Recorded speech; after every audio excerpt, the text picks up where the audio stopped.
In the heart of the Indian jungle, where morning mist curls around ancient banyan roots and the call of birds wakes the trees, a story begins. It is the story of a boy who was not born here, yet belonged as much as the rustling leaves and the flowing river. His name was Mowgli. Raised among wolves, fed by the milk of Raksha the she-wolf, he ran with the pack as though he were one of them. His bare feet knew the forest floor better than any road, and his ears caught whispers in the wind that no man from the village could ever hear. But shadows were stirring. The tiger Shere had returned to these lands. His paw prints were fresh upon the soil, his growl carried on the night breeze. And with his return, danger crept closer to the boy who dared to call the jungle his home. Raksha, sensing the shift in the wind, nudged her young. Mowgli, stay close tonight. The air smells of fire and fear. Mowgli, chasing butterflies, didn't hear. Or if he did, he chose to ignore her. Mother, I am not afraid. I can run faster than any shadow. The she-wolf sighed, knowing his spirit was brave, but the jungle's laws were older than courage. Later that evening, when the sun dipped below the tall trees and painted the sky in hues of orange and purple, the wolf pack gathered. They had come upon a secret place, the Council Rock, where the banyan tree spread its thick, gnarled arms over a flat expanse of stone. Beneath the council tree, the wolves held their meetings, deciding matters that concerned the pack and their home in the jungle. There, in the flickering light of the oil lamp hanging from a nearby branch, the she-wolf nuzzled her son. His soft brown hair was tousled by the evening breeze. His green eyes shone with mischief. Despite his human skin and the clothes of rags he wore, Mowgli was as much a wolf as any in the pack. He had been raised by wolves after being abandoned as a baby, and although he didn't know it, he had the heart of a wolf and the spirit of the wild. As the other wolves began to speak in low, urgent voices, Bagheera, the Black Panther, watched from the shadows. His eyes, twin embers in the gloom, never left Mowgli. The panther was as much a part of the wolf pack as any, his loyalty to Mowgli and Raksha unwavering. The man-cub has grown strong, Bagheera rumbled, his voice deep and calm. But Shere Khan's hunger grows stronger. If Mowgli stays, he will bring danger to the pack. The wolves turn their heads, their amber eyes reflecting the firelight. The wolf elder, a grizzled, gray-furred male, nodded slowly. The law of the jungle protects the pack above all. What is one cub compared to the lives of many? Raksha bristled, her hackles raised. She stood up, her paws heavy on the ground. He is my son. The jungle gave him to me, and I will not see him cast out. Silence fell. Even the cicadas stilled. Their song, usually a constant background hum to the jungle symphony, was abruptly cut off as if the very insects sensed the gravity of the moment. Suddenly, a sound split the night.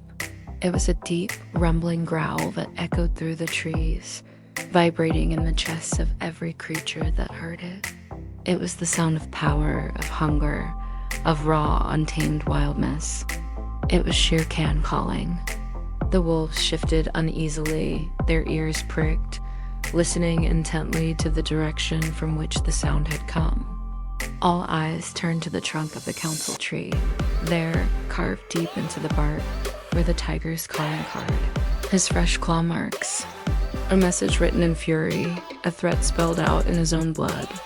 The tiger had returned, and he had sent word that he was claiming the jungle as his own.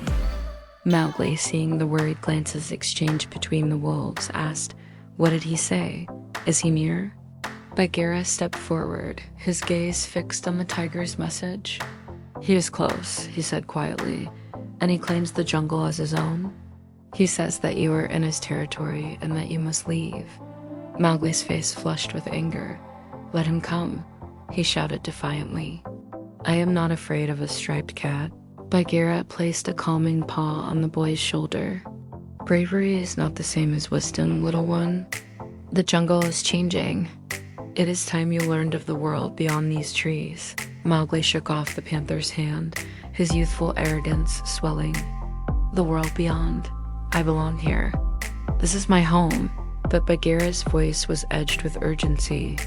"If you stay, the tiger will hunt you. He will not rest until your blood is spilled.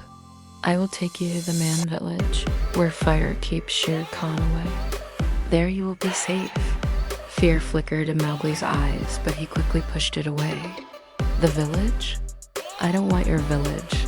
I don't want fire. I want the jungle, my family, my life here," he cried out. Raksha, sensing her son's turmoil, stepped forward.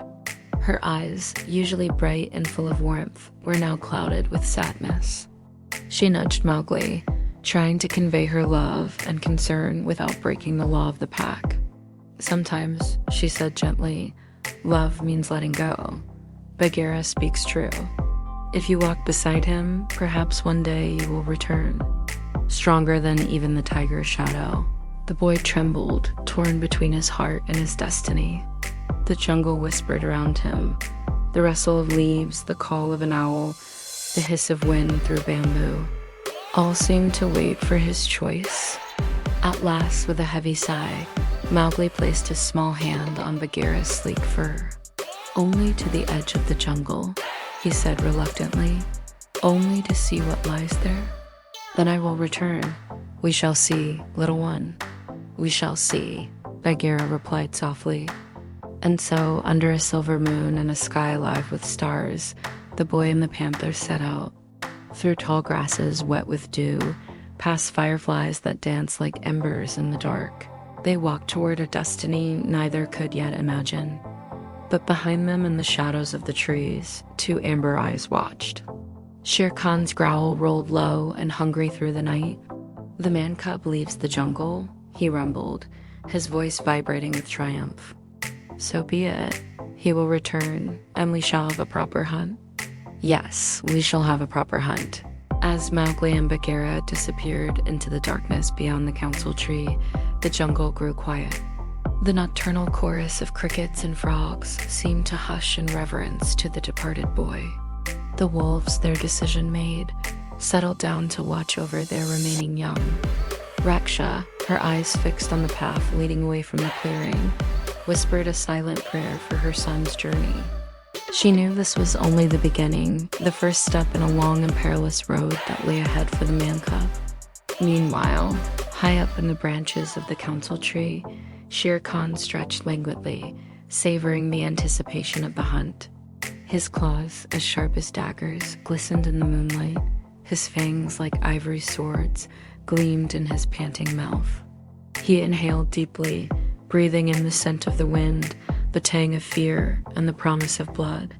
The jungle was his domain, and soon it would run red with the blood of a man cub.